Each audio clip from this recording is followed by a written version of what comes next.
नमस्कार बेटा लोग, तो कैसे हैं आप सब अच्छा चल रहा है। ये आपका दोस्त राजेश सिंह आ गया फिर से नया वीडियो लेके। आज का जो वीडियो है क्लास 12 का है।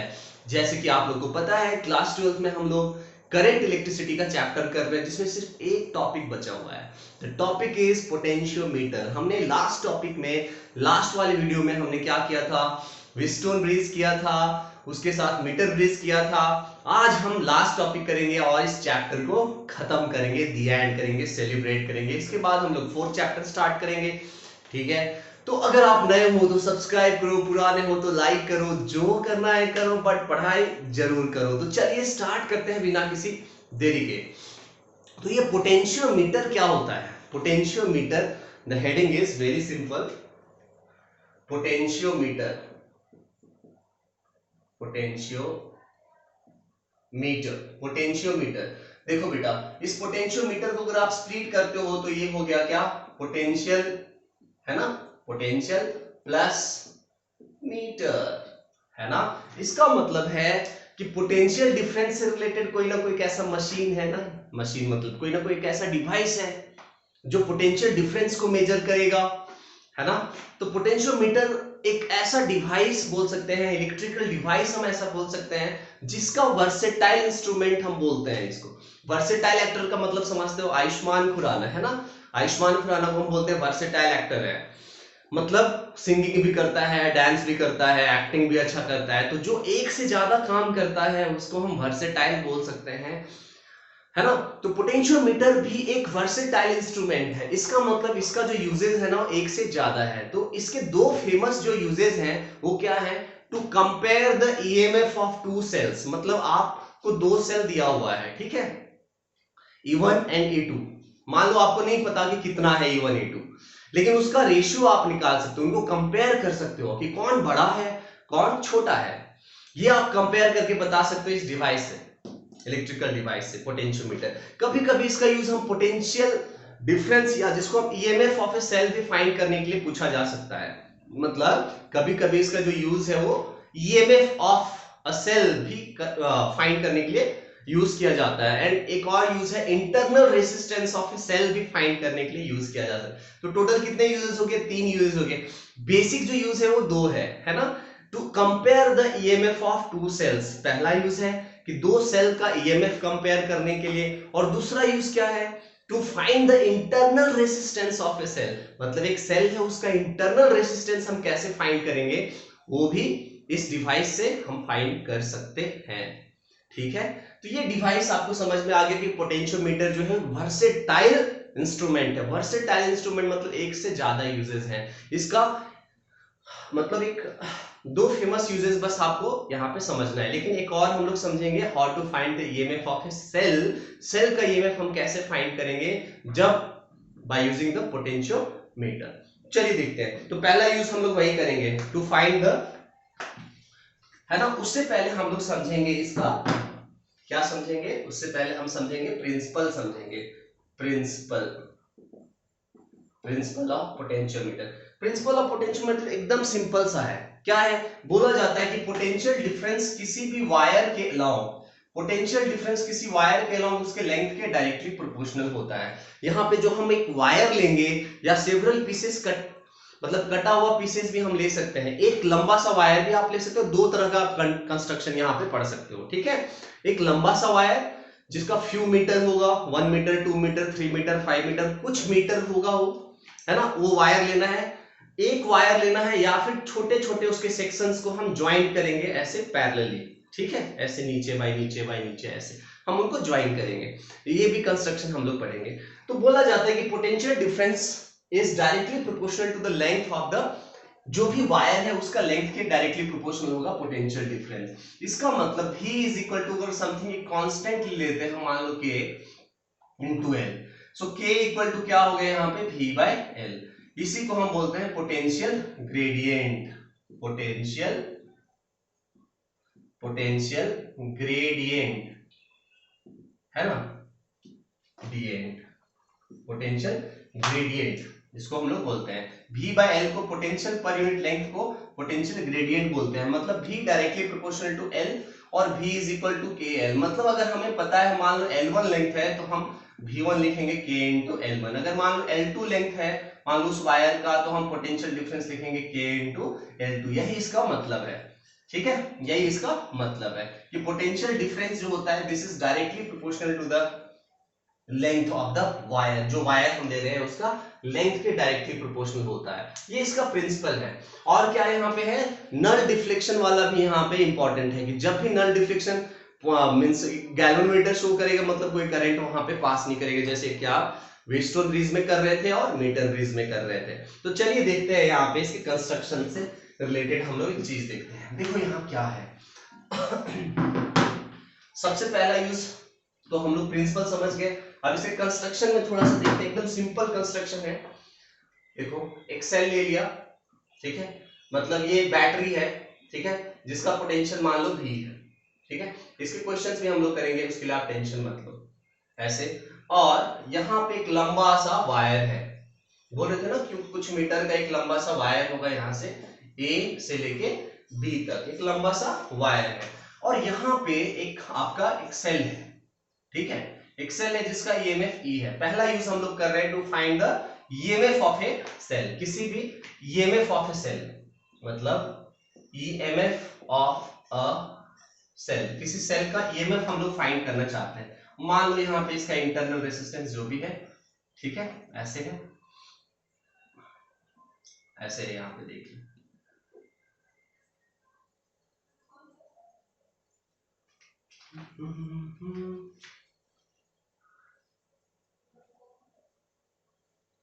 और इसके साथ लग के एक गैल्वेनोमीटर है, ठीक है, गैल्वेनोमीटर है जिसके साथ एक जॉकी रहता है, आपको पता है।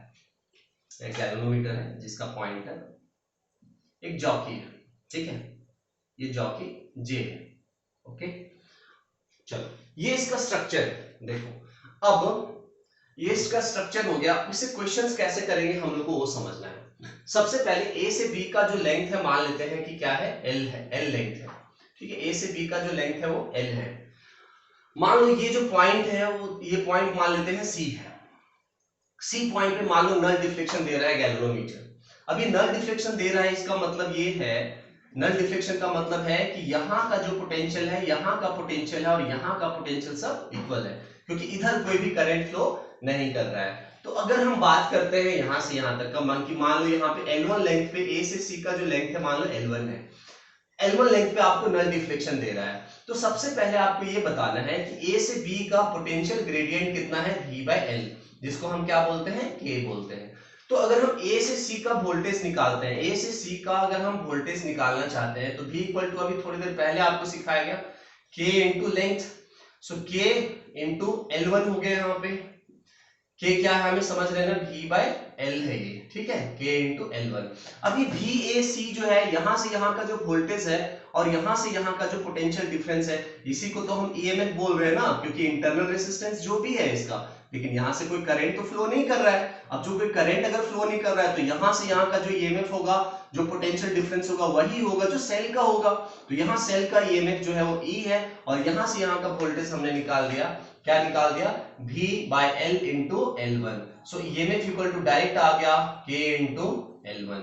अब बताओ इस K को हम आराम से निकाल सकते हैं ना, इस K को हम आराम से निकाल सकते हैं V/L करके, पोटेंशियल डिफरेंस पर यूनिट लेंथ, जिसको हम पोटेंशियल ग्रेडियंट बोलते हैं, इंटू L1। अभी एक फटाफट से क्वेश्चन करेंगे, मजा आएगा हम लोग को, तुरंत से क्वेश्चन करेंगे। तो EMF का ये फॉर्मूला हो गया। चलिए एक क्वेश्चन करते हैं, मजा आएगा अभी हम लोग को, ओके। नाउ चलो एक क्वेश्चन करते हैं, एकदम सिंपल वाला करते हैं क्वेश्चन, सिंपल। मान लो यहाँ पे एक सेल है, ठीक है, जिसका पोटेंशियल डिफरेंस है, मतलब ये बैटरी है, बैटरी जिसका पोटेंशियल डिफरेंस है 20 वोल्ट। यहां से यहां है, देखो यहाँ पे, देखो यहां से यहां का, ठीक है, जो रेसिस्टेंस है, रेसिस्टेंस मान लेते हैं यहाँ पे 5 ओम है। और यहाँ पे एक सेल है जिसका सेल का EMF हमें नहीं पता है, इंटरनल रेसिस्टेंस मान लेते हैं यहाँ R है, नहीं पता है हमें। और इसके साथ एक गैल्वेनोमीटर लगा हुआ है और ये डिफ्लेक्शन यहाँ पे ये डिफ्लेक्शन मान लो मान लेते हैं यहाँ पे ये ईएमएफ भी मान लो दे रखा है, ये ईएमएफ मान लो दे रखा है कि 5 वोल्ट है ये, ठीक है, और ये डिफ्लेक्शन नहीं पता है कि कहाँ पे जीरो हो रहा है, ठीक है, आ रहा है बात समझ में? ओके, और चलिए ये है, तो ये हमें एक्स हमें फाइंड करना है, जॉकी का नल डिफ्लेक्शन यहाँ हो रहा है, ए से सी का यहाँ पे हो रहा है, सॉरी ए से बी मान लेते हैं इसको, और सी पे नल डिफ्लेक्शन हो रहा है, गैल्वेनोमीटर जीरो डिफ्लेक्शन यहाँ पे दे रहा है, तो इस एक्स का वैल्यू हमें निकालना है। अब ए से सी का, सबसे पहले ए से सी का देखो यहाँ पे, ठीक है, ए से सी जो है यहाँ से, सॉरी ए से बी का अगर हम ध्यान से देखते हैं पोटेंशियल जो है वो कितना है 20 है, ठीक है, तो पोटेंशियल हमें पता चल गया कि 20 वोल्ट है। ओके, यहां से यहां तक का लेंथ भी हमें पता होना चाहिए एक्चुअल में, तो मान लेते हैं लेंथ जो है, मान लेते हैं लेंथ इज सपोज 2 मीटर, ठीक है, तो सबसे पहले हम k निकालेंगे, k मतलब v बाय l, वो कितना हो गया 20/2 मतलब कितना हो गया 10 वोल्ट पर मीटर। अब फटाफट से क्या करेंगे, हाँ यहां लिखेंगे वोल्टेज ऑफ ए एंड सी जो होगा वो नीचे का वोल्टेज ईएमएफ के इक्वल होगा, तो वोल्टेज ए और सी का कितना अभी लिखेंगे बताओ, k into x is equal to EMF, EMF का वैल्यू कितना है देख लो यहाँ पे 5 है, तो यहाँ हम 5 लिख दिए, सो x इज इक्वल टू क्या हो गया 5/k, देख लो यहाँ पे x इज इक्वल टू क्या हो गया 5/k, आ रहा है बात समझ में? अब k का वैल्यू हम डाल देंगे 10, तो बताओ x का वैल्यू कितना हो गया हाफ मीटर, आ गया x का वैल्यू, ऐसे हम सॉल्व कर सकते हैं, ठीक है। चलो एक और टाइप का क्वेश्चन करते हैं थोड़ा सा, चलिए मजा आएगा हम लोग को यहाँ पे, ठीक है, देखो मान लेते हैं यहाँ पे एक सेल है, सॉरी बैटरी है, और यहाँ पे एक रेसिस्टेंस है, ये मान लेते हैं 40 वोल्ट का है, और इसका रेसिस्टेंस है मान लो 2 ओम, ठीक है, और ये वाला जो वायर है, ये जो वायर है यहाँ ए से लेके सी तक, सॉरी बी, यहां से यहां तक का जो वायर है इसका लेंथ मान लेते हैं, लेंथ इज 3 मीटर मान लेते हैं, दिया है 3 मीटर है, और इसका जो रेसिस्टेंस है वो मान लेते हैं ये भी 2 ओम है, यहां से यहां का रेसिस्टेंस की जो है वो 2 ओम है। तो आपसे अब पूछ रहा है यहाँ पे एक सेल है ऐसे जिसका ईएमएफ मान लेते हैं, चलो ईएमएफ इस बार ईएमएफ फाइंड करते हैं, इंटरनल रेसिस्टेंस का यहाँ कोई रोल प्ले नहीं होता है, यहाँ एक सेल है, सॉरी गैल्वेनोमीटर है, इसका नल डिफ्लेक्शन मान लो इस पॉइंट पे कहीं दे रहा है, ये सी है, यहां से यहाँ का जो डिस्टेंस है सपोज मान लेते हैं यहां से यहाँ तक का जो लेंथ है वो कितना है, सपोज मान लेते हैं 1/3 मीटर मान लेते हैं, ठीक है, तो हमसे पूछ रहा है कि फाइंड द ई का वैल्यू हमसे फाइंड करने के लिए बोल रहा है। तो सबसे पहले एक बात बताओ, ए से बी का जो वोल्टेज होगा वो कितना होगा, पहले यहाँ पे रेजिस्टेंस नहीं था तो 40 वोल्ट यहाँ था, तो यहाँ से यहाँ का वोल्टेज कितना था 40 था, तो अब यहाँ 40 वोल्ट है, अब बीच में ये कुछ वोल्टेज तो खा ले रहा है ना, तो सबसे पहले हम क्या निकालेंगे करंट निकालेंगे, सबसे पहले हम क्या निकालेंगे करंट निकालेंगे, आई इक्वल टू हम क्या लिखेंगे V बाय R इक्विवेलेंट, अब V बाय R इक्विवेलेंट मतलब V कितना है 40, अब देखो R यहाँ पे कितना, यहाँ 2 और यहाँ 2, तो कितना हो गया 4, तो कितना एम्पियर आ गया देखो 10 एम्पियर, मतलब यहाँ से जो करंट निकलेगा वो कितना एम्पियर का निकलेगा 10 एम्पियर का, और इधर ही जाएगा क्योंकि इधर नहीं जाएगा, इधर अगर जाता तो नल डिफ्लेक्शन नहीं शो करता, ठीक है, तो 10 एम्पियर का करंट जा रहा है, तो बताओ यहां से यहां तक का अगर हमें वोल्टेज निकालना है, ए से बी का अगर हमें वोल्टेज निकालना है VAB अगर हमें निकालना है तो V इक्वल टू हम क्या लिखेंगे I इंटू R, बताओ I कितना हो गया यहाँ पे 10 एम्पियर और R कितना है 2 है, तो बताओ कितना आ गया 20 वोल्ट, अगर हम डायरेक्ट 40 वोल्ट ले लेते तो गलत हो जाता, क्योंकि कुछ वोल्टेज ये भी खा रहा है 20 वोल्ट ये खा रहा है, इसलिए सिर्फ ए से बी का वोल्टेज सिर्फ कितना होगा 20 वोल्ट होगा। अब चलिए हम लोग यहाँ थोड़ा सॉल्व करते हैं, ए से सी का देखो, ए से सी का वोल्टेज को हम कैसे लिखेंगे, फिर से k इंटू क्या लिखेंगे L1, यहाँ से यहाँ का लेंथ हमें दे रखा है, k हम निकाल सकते हैं, अब बताओ VAC को हम EMF लिख सकते हैं ना, यहाँ से यहाँ का वोल्टेज जो होगा यहाँ से यहाँ का EMF E हो गया, यहाँ पे k का वैल्यू क्या हो गया वोल्टेज, यहाँ से A और B का वोल्टेज क्या है 20 और लेंथ कितना है 30 और L1 कितना है 1/3, तो बताओ कितना आ गया 20/9, 20/9 वोल्ट का यहाँ पे ईएमएफ होगा। देख लो, ऐसे भी क्वेश्चंस आपको आने चाहिए, ठीक है, क्योंकि एनसीईआरटी में या कहीं भी देखोगे तो इसी टाइप के क्वेश्चंस आपको मिलेंगे, ठीक है, कि यहाँ पे एक रेसिस्टेंस दिया तो लोगों को दिक्कत हो जाता है कि यहाँ रेसिस्टेंस दे दिया तो क्या, तो आप डायरेक्टली 40 नहीं लोगे, यहाँ पे जो V/L लोगे K का वैल्यू वहां पे डायरेक्टली 40 नहीं लोगे, क्या लोगे, पहले आप करंट निकालोगे V/R इक्विवेलेंट करके, उसके बाद जैसे ही करंट आया आप यहां से यहां का वोल्टेज निकाल दो, क्योंकि यहाँ का रेसिस्टेंस हमें दे रखा है, वो जैसी वोल्टेज आ गया तब आप K निकालना, K मतलब वोल्टेज पर यूनिट लेंथ भी दिया रहेगा, देख लो यहाँ पे, ठीक है, इस टाइप का हो गया यहाँ पे।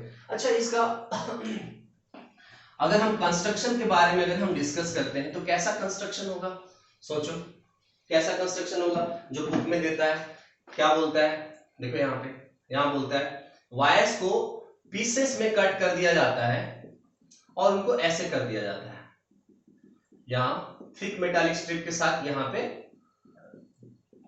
कनेक्ट कर दिया जाता है, ऐसे देखो, ऐसे साइड बाय साइड यहाँ कनेक्ट कर दिया जाता है, ये थिक मेटालिक स्ट्रिप जो है कॉपर का होता है, ठीक है, ऐसे कनेक्ट कर दिया जाता है, ठीक है, उसी वायर को, जो ए से बी का जो वायर था ना, यहाँ से मान लो ए है और यहाँ तक ये बी है, इसको बस इस रूप में कर दिया गया। बाकी इधर आप क्या कर दो, देखो यहां से आप क्या करो, इधर एक ईएमएफ लगा दो यहाँ पे, ठीक है, ईएमएफ इंटरनल रेजिस्टेंस अगर लगाना चाहते हो तो लगा दो, यहाँ एक की दे दो, ठीक है, यहाँ से गैल्वेनोमीटर दे दो और इधर जॉकी कहीं पे नल डिफ्लेक्शन यहाँ दे रहा है, बस ये गैल्वेनोमीटर नल डिफ्लेक्शन यहाँ जॉकी, मान लो कोई पॉइंट यहाँ पे सी है, तो ए से सी का जो लेंथ है वो ऐसे हम यहाँ पे लेते हैं, ठीक है, और इधर फिर से आप एक बैटरी दे दो, जैसे आप दे रहे थे 20 वोल्ट का, है ना, बस हो गया, और क्या, ऐसे आप कनेक्ट कर दिया, इसको हो गया, ऐसा स्ट्रक्चर रहता है। क्या प्रॉब्लम है, वो सिंपल स्ट्रक्चर था, इसी को बुक में एनसीईआरटी में ऐसे पार्ट बाय पार्ट करके देता है। चलिए, ये फर्स्ट यूज था कि कैसे हम ईएमएफ को फाइंड करते हैं। अब दूसरा यूज जो देखो यहाँ पे क्या है, दूसरा यूज जो है देखो यहाँ पे क्या है, क्या होगा बेटा यहाँ पे, नेक्स्ट देखो यहाँ पे दूसरा यूज कि कंपेयर कैसे करेंगे हम, कंपेयर, है ना, कंपेयर द ईएमएफ ऑफ दो सेल्स के ईएमएफ को हम कैसे कंपेयर करेंगे, इसके लिए भी हम यहाँ पे कंस्ट्रक्शन समझेंगे बेटा। कैसे कंस्ट्रक्शन समझेंगे, अभी थोड़ी देर पहले जो हम लोगों ने किया है, ये मान लो वोल्टेज V है, यहां से ये वायर जो है, देखो ये वायर यहां से A से B का एक वायर है, ठीक है, यहाँ पे आपने क्या किया, देखो क्या किया आपने, एक सेल यहाँ पे ऐसे लगा दिया इंटरनल रेजिस्टेंस, एक और सेल लगा दिया यहाँ पे इंटरनल रेजिस्टेंस, है ना, और यहाँ पे 2 की दे दिया, देखो यहाँ पे की, यहाँ पे K1 दे दिया और यहाँ पे एक और की दे दिया K2, और इन दोनों से मिला के क्या किया, गैल्वेनोमीटर लगा के यहाँ पे जॉकी, देख लो। तो कभी कभी हम क्या करते हैं, इसको क्लोज करते हैं, कभी इसको हम क्लोज करते हैं, यहाँ पे K1 एंड K2 यहाँ पे 2 की है, देखो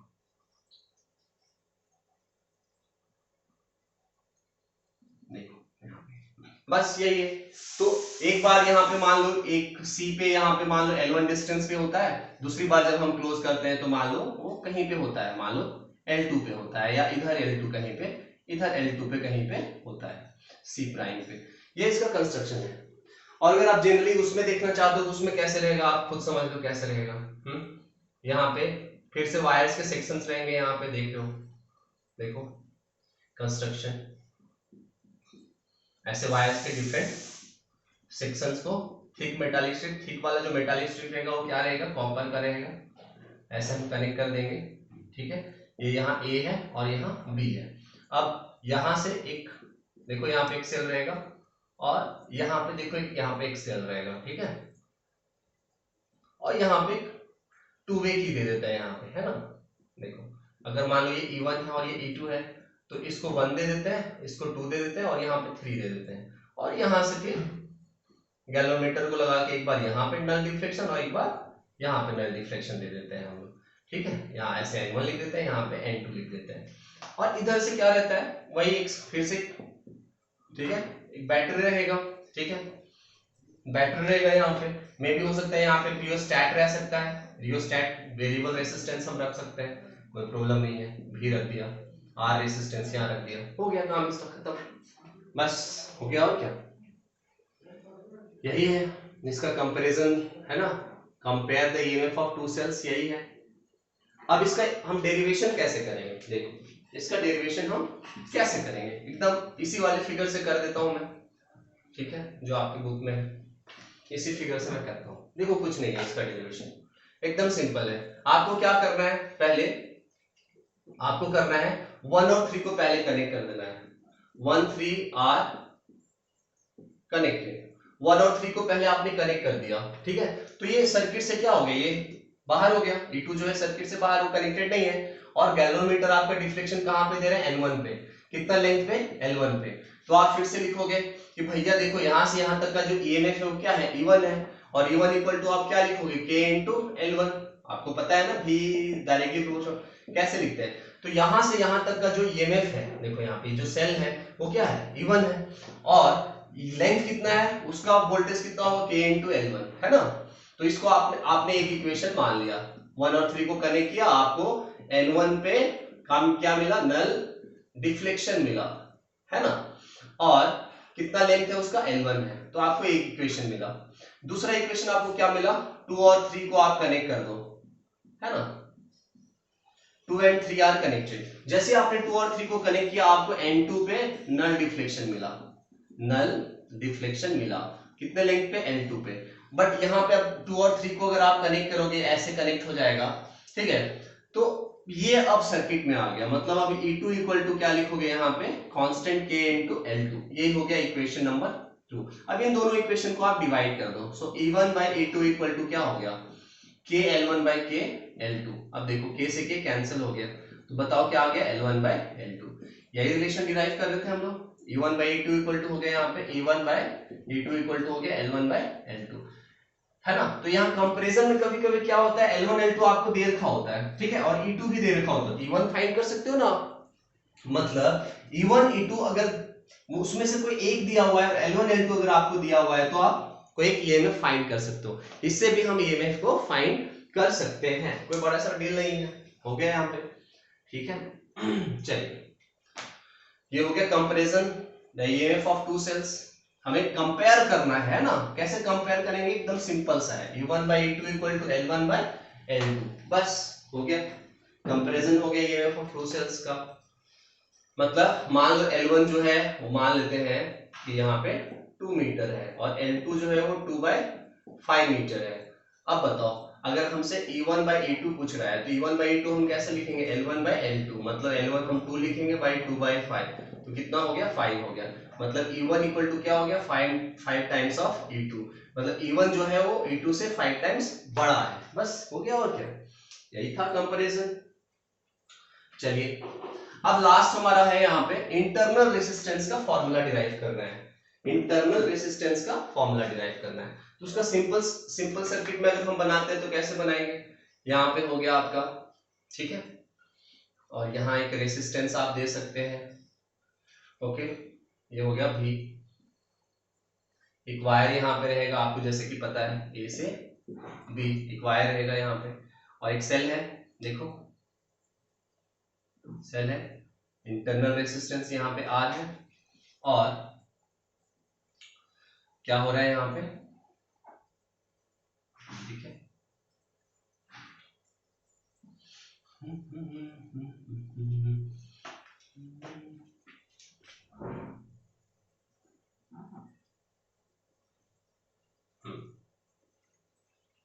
यहाँ पे 2A बस की करना है, और क्या, मान लेते हैं K1 K2, यहाँ पे की दे देते हैं, ठीक है, और फिर यहाँ पे एक गैल्वेनोमीटर, फिर यहाँ पे जग, यहाँ पे की है, मान लो ऐसे, ये सिंपल वाला डायग्राम है, ठीक है। एक बार इसको हम क्लोज करेंगे, एक बार इसको हम ओपन करेंगे। एक बार क्लोज करेंगे तो यहाँ से यहाँ का जो वोल्टेज होगा वो V होगा, ओपन रखेंगे तो ये में E होगा। एक बार L1 लेंगे, एक बार L2 लेंगे, तुरंत से ड्राइव हो जाएगा, ठीक है। अब वो वाला डायग्राम हम लोग देखते हैं, ठीक है, वो वाला डायग्राम कैसा होता है, देखो वो वाला डायग्राम हम लोग करते हैं जो आपके एनसीईआरटी में है। देखो कैसे है वो वाला डायग्राम। फिर से आपको सेक्शन बाय सेक्शन यहाँ पे वायर्स को ऐसे कट करके थिक मेटालिक स्ट्रिप के ऊपर ऐसे कनेक्टेड रहेगा, ठीक है, ऐसे कनेक्टेड रहेगा यहाँ पे, देख लो, ठीक है। ये मान लो यहाँ से यहाँ A है और ये B है, ये आपका सेल है, यहाँ सेल है, इंटरनल रेजिस्टेंस R है और यहाँ पे की है आपका, ठीक है, ये की है और यहाँ पे रेजिस्टेंस बॉक्स दे दिया है RB रेजिस्टेंस बॉक्स, और यहाँ पे एक गैल्वेनोमीटर, एक बार नल डिफ्लेक्शन इधर, ठीक है, और एक बार नल डिफ्लेक्शन इधर। एक पॉइंट मान लेते हैं, यहाँ N1 है और यहाँ पे N2 है, कुछ भी मान सकते, कोई प्रॉब्लम नहीं है, ठीक है, ऐसे। चलो, और इधर क्या रहेगा आपको पता है, यहाँ पे बैटरी रहेगा यहाँ पे, ठीक है, और यहाँ पे क्या रहेगा, एक रियोस्टैट रहेगा R, वोल्टेज यहाँ भी एक बैटरी रहेगा, बस यही है इसका कंस्ट्रक्शन। अब फटाफट से हम EMF E है, इंटरनल रेजिस्टेंस R है, तो हम क्या करते हैं, सबसे पहले दो चीज करते हैं हम यहाँ पे। क्या करते हैं, सबसे पहले ये जो की है, ये जो की है, सबसे पहले मान लो ओपन करते हैं, है ना। हमें नल डिफ्लेक्शन यहाँ पे कहाँ मिलता है, we get the null deflection at N1, कितने लेंथ पे, L1 लेंथ पे। तो जैसे कि ये ओपन है तो हम यहाँ से यहाँ का जो वोल्टेज होगा उसी को तो EMF बोलते हैं ना, व्हेन द एक्सटर्नल सर्किट से ये कनेक्टेड नहीं होगा, है ना। एक्सटर्नल सर्किट से जब ये कनेक्टेड नहीं होगा तो ये जो EMF है वो क्या हो जाएगा, यहाँ पे उसी जो वोल्टेज होता है वही EMF हो जाता है। तो क्या हो गया यहाँ पे K इंटू L1, ये आपका इक्वेशन 1 हो गया। अब जैसे हम K, ये जो की है नौ की K जो है वो क्या है, क्लोज्ड हो गया। जैसे हमने क्लोज कर दिया, जैसे हम इसको क्लोज करेंगे, अब ये भी क्या हो जाएगा, अब वो EMF नहीं रहेगा, अब क्या बन जाएगा, V बन जाएगा। और आपको कहां पे नल डिफ्लेक्शन मिल रहा है, यहाँ पे N2 पे मिल रहा है, कितने लेंथ पे, L2 पे मिल रहा है। सो V इक्वल टू हम क्या लिखेंगे, K इंटू L2। जब सर्किट से कनेक्टेड हो जाता है कोई एक सेल तो वो EMF नहीं रहता, क्या रहता है, वो पोटेंशियल डिफरेंस बन जाता है, टर्मिनल वोल्टेज बन जाता है। अब दो इक्वेशन आ गया हमारे पास, देखो यहाँ पे। तो पहला इक्वेशन है E equal to K L1, दूसरा इक्वेशन है V equal to K into L2। दोनों इक्वेशन को हम डिवाइड कर दे रहे हैं, मतलब इक्वेशन 1 डिवाइडेड बाय इक्वेशन 2। जैसे हम डिवाइड करेंगे K से K, देखो यहाँ पे कैंसिल हो गया। So E by V equal to हो गया L1 बाय L2। अब बताओ ये EMF का एक फॉर्मूला हम लोगों ने सीखा था, क्या सीखा था, I R प्लस R, ये सीखा था। और V इक्वल टू फॉर्मूला सीखा था I इंटू कैपिटल R, है ना। ये कैपिटल R जो है वो एक्सटर्नल रेजिस्टेंस है, ठीक है। तो अब देखो यहाँ पे क्या हो गया, अब I से I कैंसिल हो गया। देखो हमने क्या यूज किया, EMF के जगह पे हमने यूज किया I capital R plus small r, V के जगह पे हमने यूज किया I इंटू R। अब दोनों को डिवाइड कर दिया, क्योंकि E बाई V जो था L1 बाई L2 था। I से I कैंसिल हो गया, तो अब बचा क्या, देखो यहाँ पे क्या बचा, capital R plus small r by R is equal to L1 by L2। यहां से हमें R चाहिए, क्रॉस मल्टीप्लाई कर दो, है ना। तो यहां हो गया, यहाँ पे capital R plus R is equal to R into L1 by L2, यहाँ ब्रैकेट खींच रहे हो, है ना। सो R चाहिए हमें, सो R कॉमन ले लो, L1 बाय L2 माइनस 1। देखो यही डिराइव कर रहे थे, बस हो गया। यही था आपका पोटेंशियोमीटर, ठीक है। तो नेक्स्ट वाले जो वीडियो आएगा हमारा, इस तरह से हमारा चैप्टर खत्म होता है और हम लोग सेलिब्रेट करते हैं। जब भी चैप्टर खत्म होता है, कुछ भी लाइफ में आप अच्छा करते हो ना, तुरंत से सेलिब्रेट करो। आप सेलिब्रेट करोगे तो फिर से आगे कुछ को करने का मन करेगा। तो पोटेंशियोमीटर इस तरह से आपका खत्म होता है, देख रहे हो, एकदम सिंपल। इसके बाद मैं CBSE के क्वेश्चंस लाऊंगा कि कैसे कैसे क्वेश्चंस होते हैं CBSE में, कैसे प्रीवियस 10 साल में कैसे क्वेश्चंस पूछे गए, वो क्वेश्चंस भी अब हम लोग पीछे से करेंगे और आगे चैप्टर्स भी स्टार्ट करेंगे, ठीक है। तो हम लोग नेक्स्ट वीडियो में मिलते हैं, तब तक के लिए नमस्कार सबको।